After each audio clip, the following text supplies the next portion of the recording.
Welcome to the Free Library of Philadelphia Online. I'm Andy Cahan, Director of Author Events, and I'm excited to welcome our guests this evening. Brontez Purnell contains multitudes.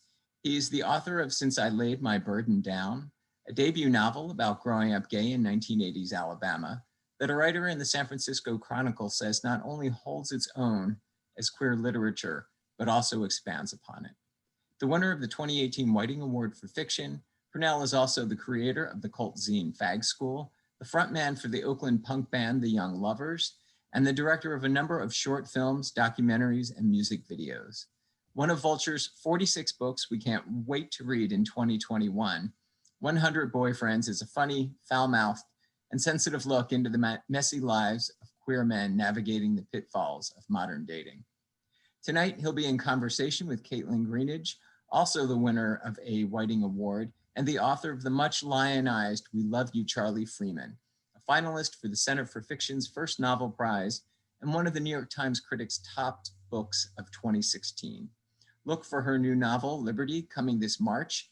She'll be back here for it on May 17th. Brontez, Kaitlyn, great to have you here. The screen is all yours. Thank you. Hi, Brontez. Hey, how's it going? I'm okay. How are you? Hanging out. It's a good day. It's It's very warm here.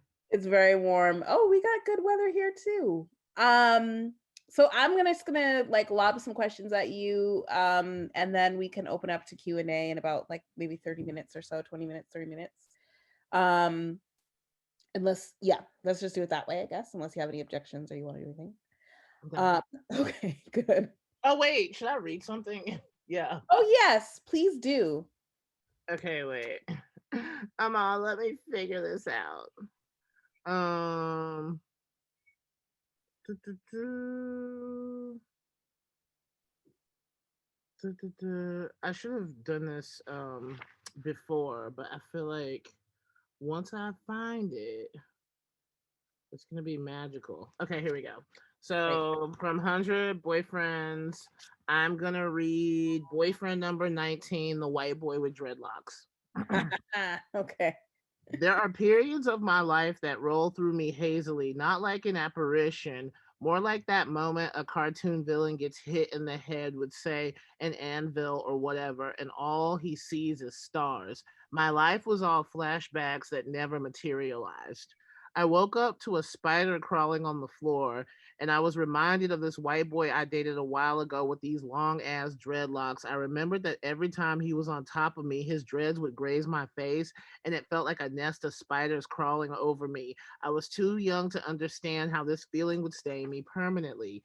We met at a liberal arts college in the Midwest. It was freshman year, and we mutually didn't know we were gay until we were drunk and had each other's dicks in our mouths at the student union one night at 2 a.m. By junior year, his dreads were in full bloom, and I didn't think to tell him that he should cut him because I am nothing if not willfully judgment.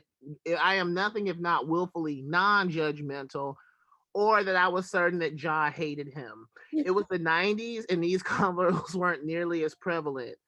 Either way, later that year, I dropped out of school to follow him whilst he was following Fish and Burning Spear, respectfully, on tour. We ate up his trust fund on organic orange juice, gas for the Jeep, and acid. During that period, I had fucked under a blanket of stars in the Grand Canyon some 9 or 10 times, swam in secret watering holes in the Appalachians, and saw longer stretches of highway between California and North Carolina than I ever knew existed. It would not last.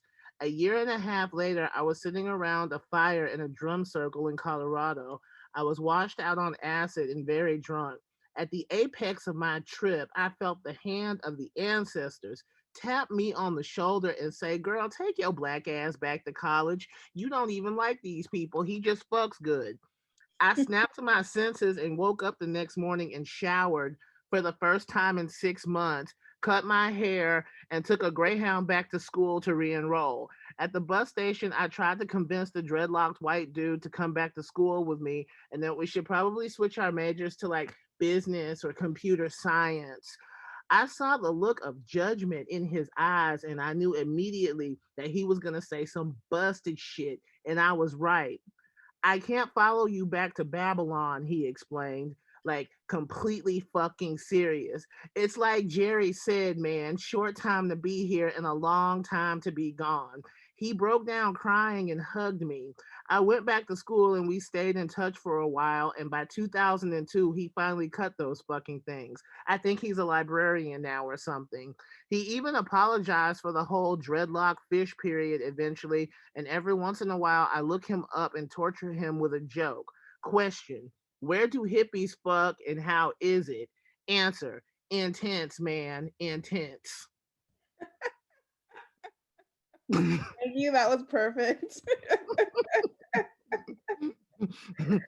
I'm a huge fan of this novel. I love this novel. When I saw that it was coming out and that it was imminent to come, I think I harassed your editor to get a galley as soon as it was available, just because I love your writing and your voice. So I'm just gonna go through the questions that I have around here. Let me bring up my questions. From that passage, I think I can ask you a little bit about well, let's start with this one. This like really obvious question, which is like writing about sex, and how you get sex on the page, and whether writing about sex in a novel is different than writing about sex or desire in a song, since you are you work across many genres and many different art forms, versus writing it on a page for a reader to sort of come into. If you can sort of talk about that part of your artistic process and writing about sex in general. Yeah. I think just like writing songs, it's like I play punk music and everything just kind of has to hit, you know what I mean? Like, and so I just like music because I get to really be a cheesy poet, which I love cheesy fucking poetry. And a song, you can do that, like, you know what I mean? And it's just like people will let you get away with that shit. You just have to hit the main bullet points. You know, like when you're explaining a dream that you had to someone, and dreams are so fucking six dimensional that you just give the most through line or the most cohesive narrative of what was going on despite all that other clutter. See, that's when I write a song. But when I write a book when I write a book, it's like you really have to like kind of flesh out that world. And so especially with 100 boyfriends, it's like I don't know. I can write about sex, but the thing about sex is like sex in literature never represents just sex. It's not a cruising utopia. Like some of these people are using sex as a metaphor for anxiousness, failure, boredom, like intensity. It's kind of like sex means like kind of like a zodiac of feelings.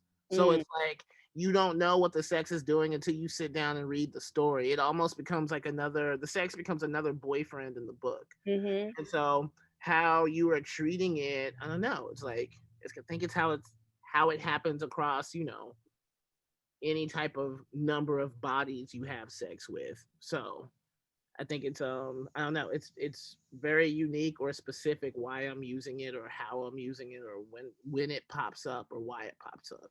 So I love that. I love the idea of a zodiac of feelings. That's such a great way to sort of describe how it's working in this book. And it's one of the things that I really admire about this book is like, I've read in your interviews that one of the reasons why you sort of wanted to use this like through line of 100 boyfriends is to sort of like talk about. I think you had a quote where you said like, I wanted to talk about how when you date somebody, you're dating like 100 ghosts. Like they're sort of like haunted by these other experiences. Like these relationships end up making up so much of a person's like general understanding of the world and like trying to capture that. And so I'm wondering if you can talk a little bit about that setup, how you came to that setup for this particular project that you wanted to work on. What was sort of like, if that was sort of always your intention, or if there was sort of like you started writing and then halfway through sort of realized that's how you wanted to organize sort of the overall thing. And then I wanted also to talk about that idea of haunting, because I think that's something that's in your work across genres. At least I feel it. I don't know if you feel that too, but that seems to be in your work across genres. And I want you to talk a little bit about the concept of haunting too.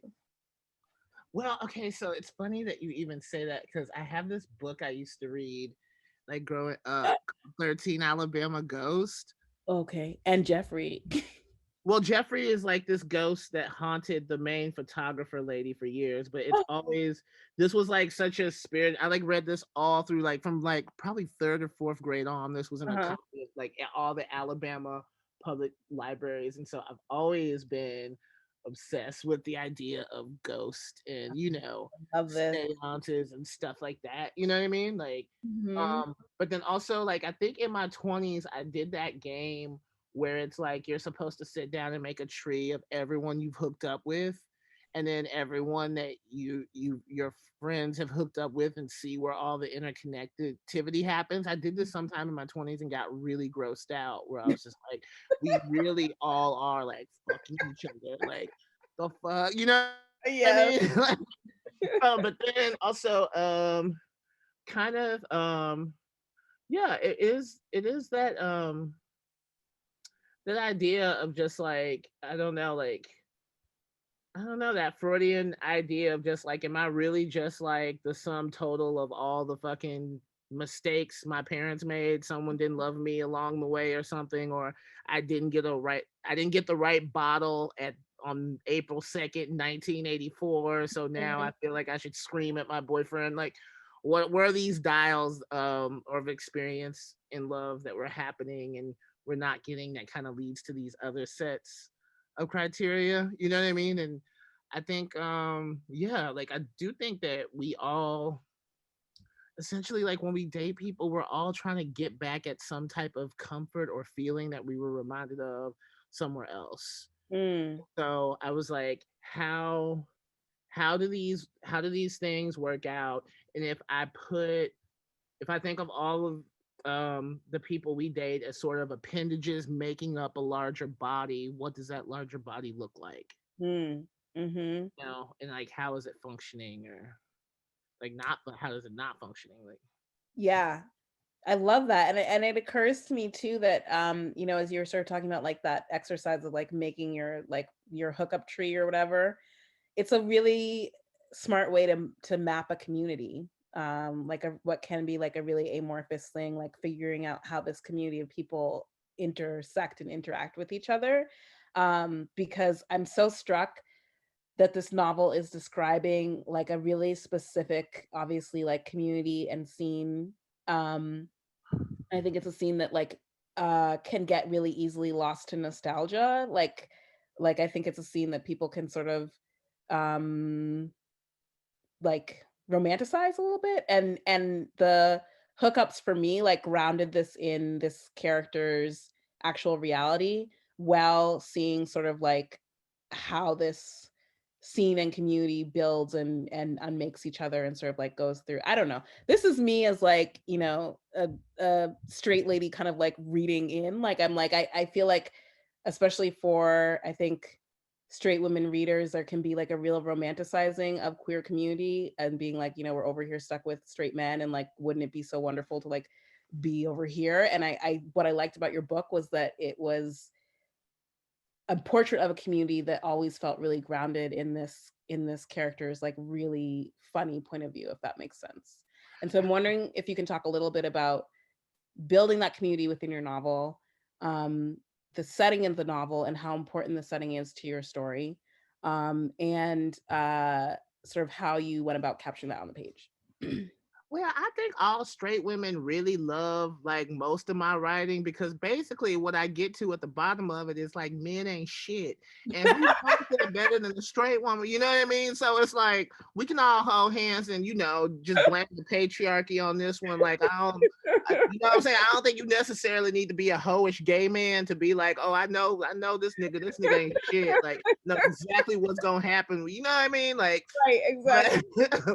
but also like yeah, like I definitely sometimes I do feel like when I came to the Bay Area when I was like 19, 20, I essentially joined this cult of non-monogamy where Mhm. it was just like of course you like hooked up with your friends, or like that's how you made friends, or like everyone had this kind of like this free love synopsis, but I think all human scenarios are just, there's plenty of pitfalls. Just like, I don't know, like, gosh, like, even when I think of, like, say, like, my dad or stepdad, like, even, in their most promiscuous days as young men in the 70s, the most they probably ever slept with was like 50 women, right? Mhm. And this is like, by straight male standards, that you are the stud of all studs Right. if you hit that number. Whereas, like, by the time I'm 24 and 25, I easily had triple or quadrupled that number. And like, Right. but like, what does that mean when it, like, I don't know, when sex is also like, it holds all these kind of caveats, and you want this acknowledgement from this person, or like, you don't want so much like attention from this person, but it still holds all these metaphors, even though it's can be seemingly as transactional as a handshake. I think kind of mapping that kind of source, and at the end of it, even within all of this seeming promiscuity, like, it's still like, there is like the themes of like friendship, acknowledgement, Yeah, like of course. self-esteem, all this shit like that goes in it. Like, it's never, I don't think it's ever quite as free as like a lot of people who participated in that scene wanted it to be. But I still think it was like, it's beautiful that we attempted it. Like, that's so I leave it at about that. Man. um I wonder if you could talk a little bit about what it means, or how it affects your work to move to work with sort of like a larger publishing house, because you're a prolific artist. You of course put stuff out on your own.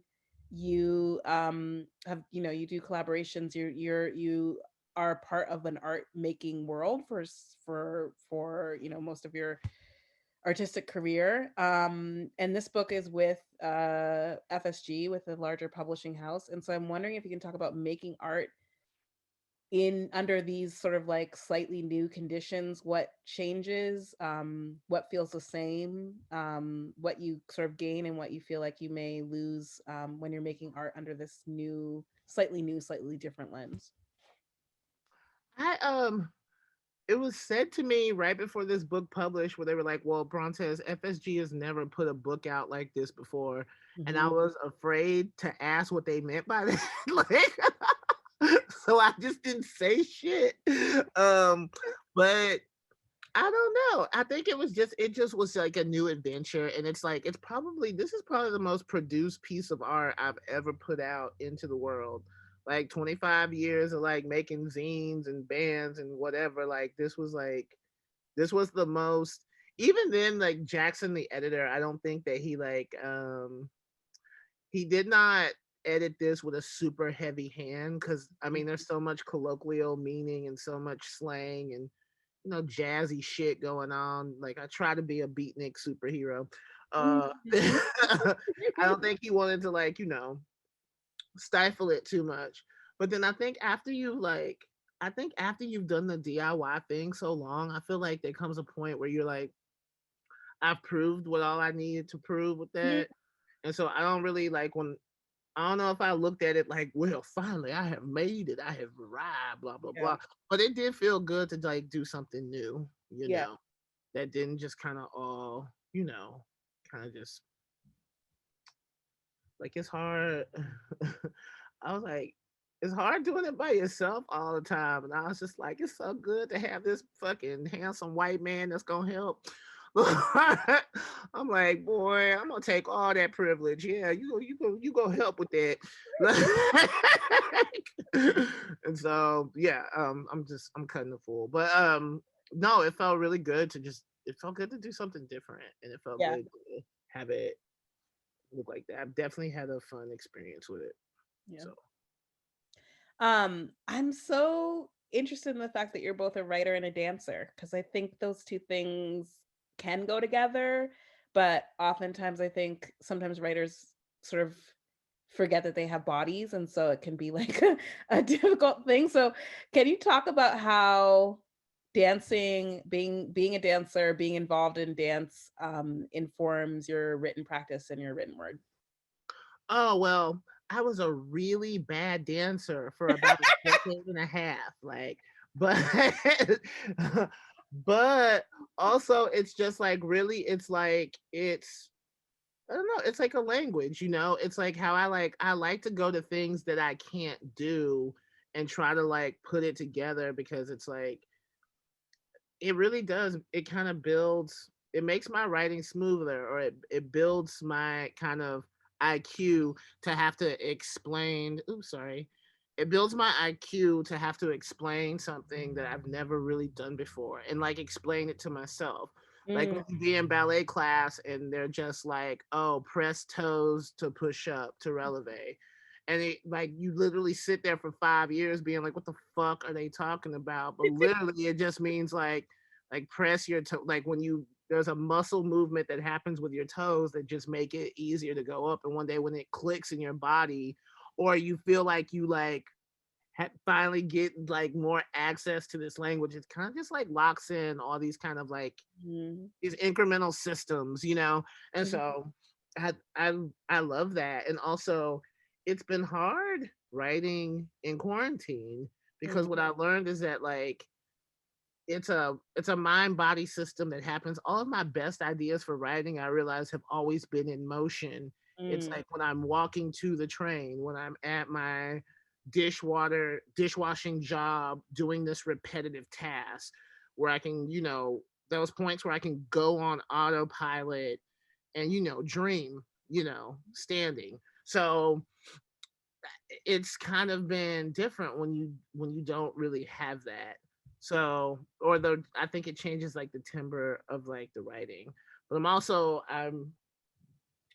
obsessed with this exercise too of being in this kind of stillness and mm, approaching it this way too because you know, I don't know, we never get a chance to repeat things. So like mm. we should. So I don't know. I kind of like take the experience of like what does writing in a manic stillness feel like. So Oh, got to see some that's crazy exactly shit. what quarantine is. It's manic stillness, right? That's what it is. Whew. Yes. It's fucked up. It's so interesting because like so much of my writing, I lived in New York for 15 years up until the start of quarantine essentially. And so much of my writing life I didn't even realize was done sort of in those in between moments when you're just like you said, like you're just sort of like zoned out while you're doing these sort of other mundane tasks like riding the subway or walking to work or doing all these other things. And it's been so strange to lose those spaces and times, and trying to figure out what that then can look like when it can feel like you're so like constrained in your space and your movement of where you can go. So yeah, exactly. We're coming up on the 8 o'clock point, and I want to give a chance for people to ask questions. And it looks like there's at least one question in Q&A. So if other people also want to bring in questions, I'll read the first one here. How do you deal with writing about real people? Do you ever send people you've written about your writing before you publish it? And what are those conversations like? And if not, how do people respond to being written about? Wait, what was the first part of that question again? How do you deal with writing about real people, like people who you know? Do I you write don't about people you know? I don't write about real people at all. Mhm. Like it's like no, like for real, like people really, really, really want like it always to be like just straight to the bone memoir. And it's just like I would never do that. Why Like not? I feel like I feel like it's not there's something about it that's not interesting to me or like not or not maybe like always like fair or like like I might write about like a situation but like the characters involved like they might switch voices or like it's always essentially autofiction. And Mm-hmm. plus also just like, I don't know, like being in the complication of, you know, just I don't know, like it's funny, like you say you grow up in a house with like, you know, abusive, crazy shit. And like one day everyone presents their perspective and it's like such varying like fucking stories to the point where it's like everyone's story is fiction at that point, or Mm-hmm. you know, or is set to be fictionalized. So I feel like once I'm committing something to paper, I kind of feel like, okay, like this is like fiction, you know. And Yeah. plus I'm never really trying to like, I don't know, like I'm never trying to punish someone or like out someone or do anything like that. I'm trying to paint the picture of like the larger conundrum of just human interaction in general, you Mm-hmm. know. So when that's your set of criteria, it's yeah, it's I don't know. Yeah. It's just I don't know, it's just different. And so I wouldn't really yeah, like people or situations might pop up in the very minute, but it's also one of those things where those people would not know it was them unless I told them. That's always the way I write. Mm-hmm. Yeah. Yeah. Um, what are you reading? What are you reading and listening to right now? Okay, so we were talking about this earlier. I've been listening to Cardi B Up like on repeat. I think Up is better than WAP. I'm obsessed with the idea of like club bangers in quarantine. I Mhm. have a book club because people were asking me about books that inspired 100 boyfriends, and it was actually one book that's it's Grace Paley, Later That Same Day. Like I love Grace Paley. Yeah. I had not read that book since I was 24, but it'd be weird because people are like, there's a couple, you know, when you get them weird critiques or whatever, where it's just like some like stuffy white person, and they're just like, well, I don't understand why this book is switching between first and third person. It feels just like a really detached style. I don't understand. And I'll be looking at this Grace Paley book that came out in the 70s, like, fucking fool's been switching between first and third since Kingdom motherfucking Come. But like, let me do it and I'm to be questioned, right? I'm a swindler. What, you know what I'm saying? Like you don't know who my white literary mothers are. Y'all leave me alone. And and so like there's stuff like that. And then I'm reading Babies in Black. I read a lot of graphic novels. I like graphic novels. And I heard that the new X-Men comic House of Yes is like superb. So I'm about to get a subscription and reinvest in my X-Men comic days because that's where I really learned about morality. Lovely. Great. Learning about morality from the X-Men. What did they teach you about morality? Well, have you ever just sat there? I think there was this one comic, right, where it's like Kitty Pryde is like having a fight with a non-mutant black guy. And like, remember, it's like this, it was from 1986 or something. I used to buy vintage X-Men on the bus from this one girl. And there was just like this one panel where he's like, well, are you a mutant? But mutant is meant in the derogatory term. And she goes, well, I don't know. Are you a nigger? And I was like, damn, the X-Men are really pushing this whole like fucking, you know, like it's like mutinous. What do you mean? Wow. Okay. But it was always, but like it's always really larger like things than that, you know, or it'll be like that my favorite one was this one where like Storm loses her powers, right? Because this other mutant, she's locked in the house with this mutant named Forge, and his like thing is like he has the superpower of the mind, he can build anything. But he was a government operative, and he made a gun that if shot at mutants could take their power away. Hmm. And he claims to love Storm, but fails to tell her that he's the one that made the gun that shot her, that made her essentially powerless. And they're just having this crazy, insane back and forth battle about powers and accountability. And I'm reading this shit in like third and fourth grade, just like having this like kind of crazy, Yeah. like they're intensely moral tales. They're kind of like these soap operas on the page, but it like touches on so many like larger like subjects. I always thought the X-Men was a very interesting thing to read about. Just, I don't know, but like, human interaction, and it's like how people, like, I don't know, are fucked up. Yeah, exactly. Mhm. Let's see. Where are we? Um, as a multidisciplinary artist, how do you approach the idea of plot in your work? Do you plan in advance or as you go along or some other method? I feel like the plot happens upon me.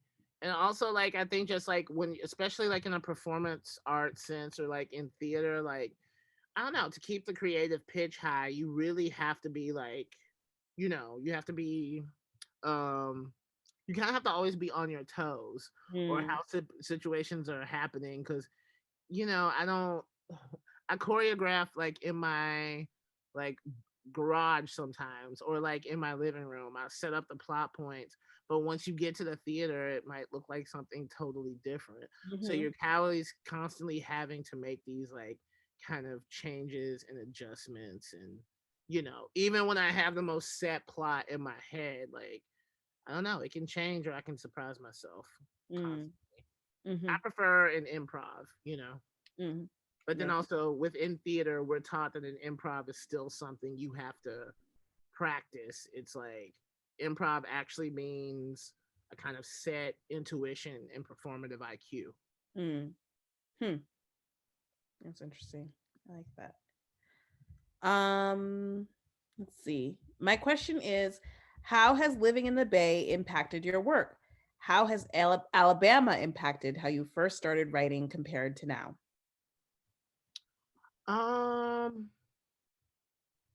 I don't know. They can be such disparate, like, of course, like experiences or whatever. It's a trip dealing with like been like in this like kind of white neoliberal like bubble this goddamn long, you know, where it's like I coming here, I like was like, oh, I want to be free, I want to be punk, I want to be whatever. But then I don't know, you sit here and you just watch waves of money come in and out, you Hmm. know, less than 10% of the population is black, 98% of the homeless population is black. You watch these structures of just like the AIDS epidemic and the crack epidemic like really just be like, it's like heavy. It's some heavy shit. But then I Yeah. go back home to Alabama and like there's a healthy black middle class. There's a bunch of conservative bullshit, but it's just like my folks, it ain't quite like here. So I feel like anybody like in America, or any person that has like this colonial soul of me dealing with like kind of like these both sides of myself, and within these both sides are all these kind of warring fractions that happen. But also at the end of the day too, it's like I don't know. Like the Bay is my home. I've really like made it like my home, and I think the art I made and how I made it couldn't have happened anywhere else. You know what I mean?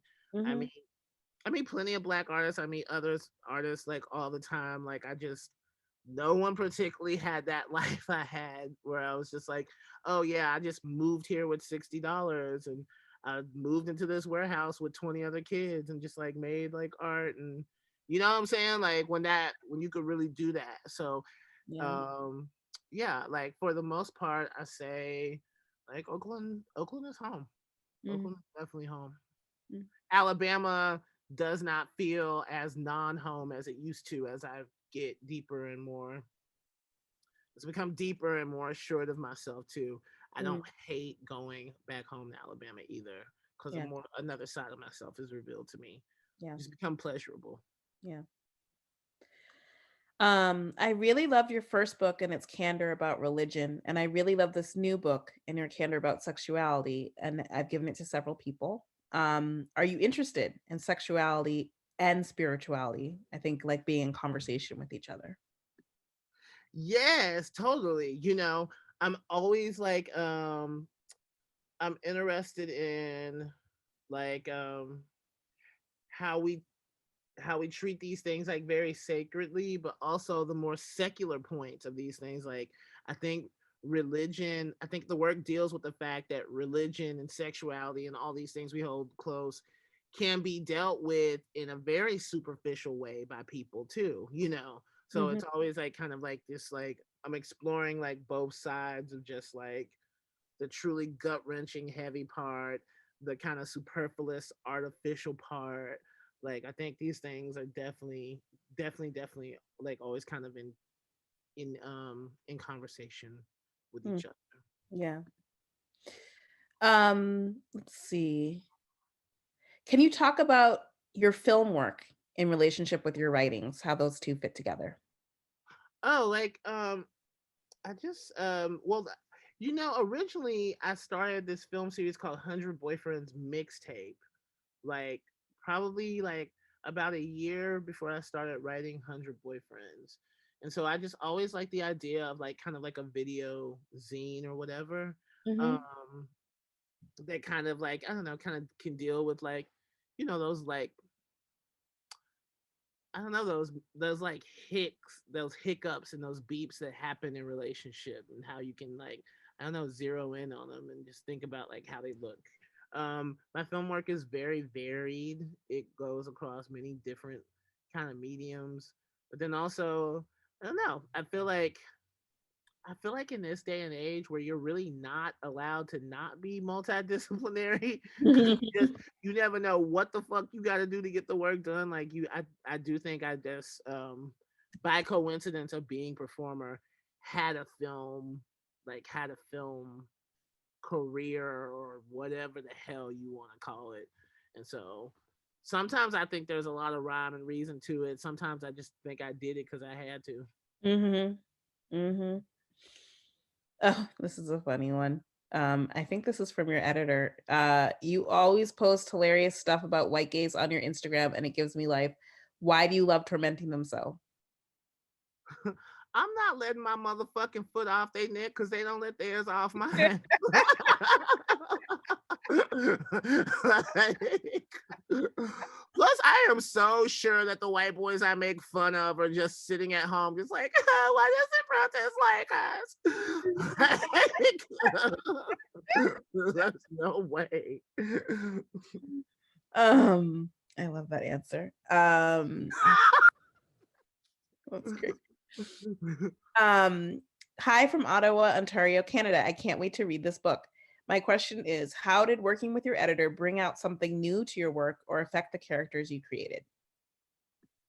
I think it was just like he was the first person that ever just really just asked some very simple questions, not very evasive, not like intense, but he was just like, well, why exactly is this character doing this? Or we I think a lot of it too was just like simple word count with him too, which is also a great exercise. He was like, well, this story kind of stops here, like how what else is going on or what else could be happening. I think he was always kind of about asking me about kind of just whatever mental spaces, what else could happen in it, or what other orbits and gravities were happening within the story and how I felt about it.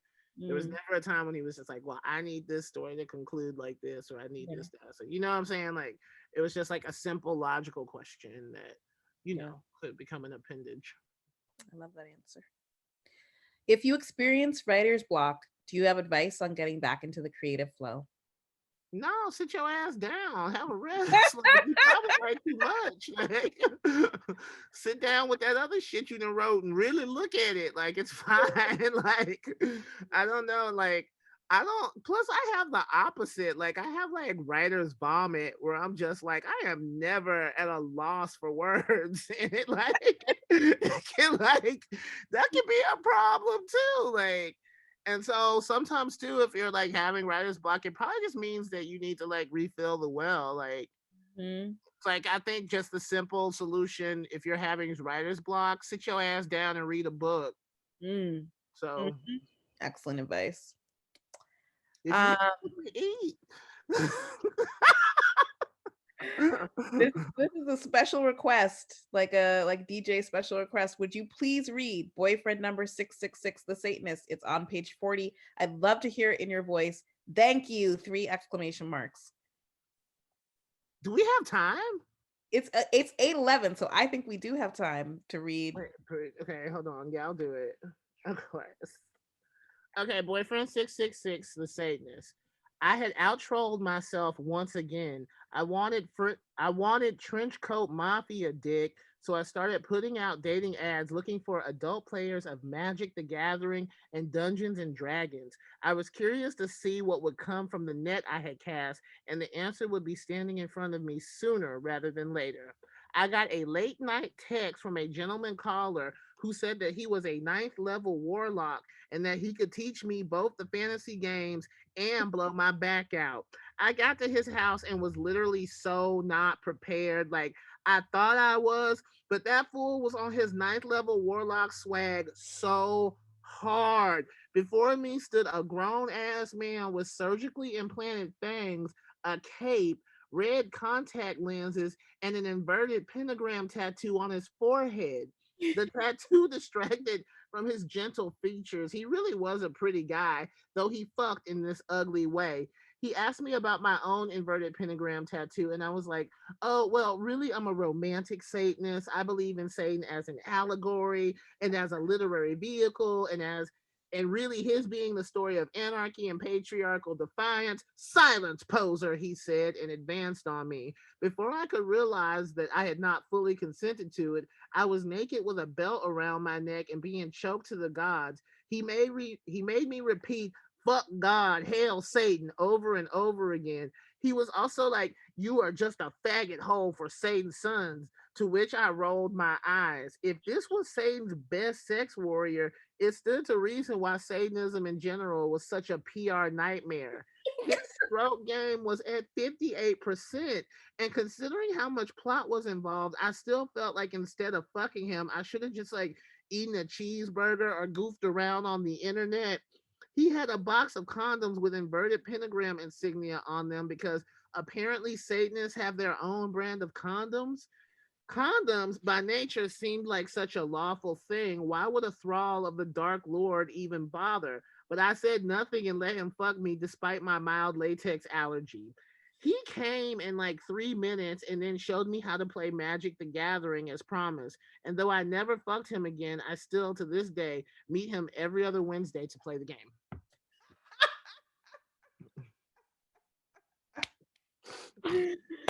Excellent choice for whoever had that special request.